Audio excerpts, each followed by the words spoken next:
Remue ménage. Remue ménage.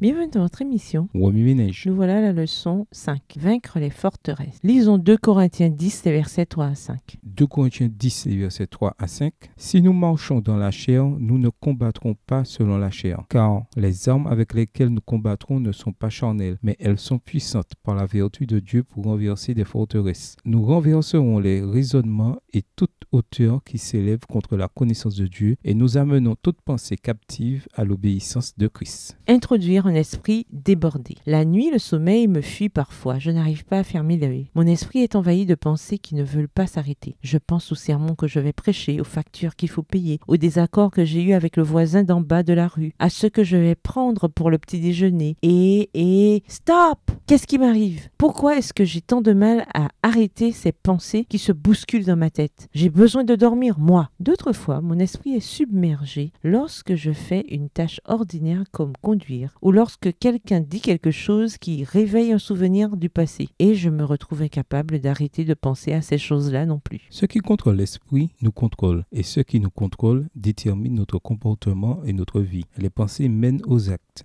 Les actes mènent aux habitudes, et les habitudes mènent au caractère. Comme l'a dit Salomon le sage, il est comme les pensées de son âme. Proverbe 23, verset 7. Le diable travaille dur pour faire dérailler nos pensées, et du coup pour faire dérailler nos vies. Nos pensées peuvent être déréglées par des événements traumatisants de la vie, ou encore par la croyance en des mensonges qui nous font nous sentir sans valeur. Jésus est venu nous montrer notre valeur et nous conduire à la vérité qui nous rendra libres. Jean 8, verset 32. Si nous croyons et suivons la vérité, quels que soient nos sentiments, nous pourrons trouver la liberté. Cette semaine, nous examinerons l'attaque de Satan sur l'esprit humain et le plan de Dieu pour nous libérer. Aucune pensée n'est si puissante que Dieu ne puisse nous aider à la maîtriser. En Christ, les pensées indésirables peuvent être maîtrisées et éliminées. Veuillez noter que ce guide d'études bibliques est destiné uniquement à l'accompagnement spirituel. Par conséquent, il ne doit pas être considéré comme un substitut à un traitement professionnel de la santé mentale. Remue-ménage. Écrivez 2 Corinthiens 10, versets 3 à 5 avec vos propres mots. Prenez le temps de réfléchir aux mots en prenant des notes sur ce qui vous semble le plus important et en décrivant les grandes lignes de ce passage. Au revoir. Et à demain si Dieu veut.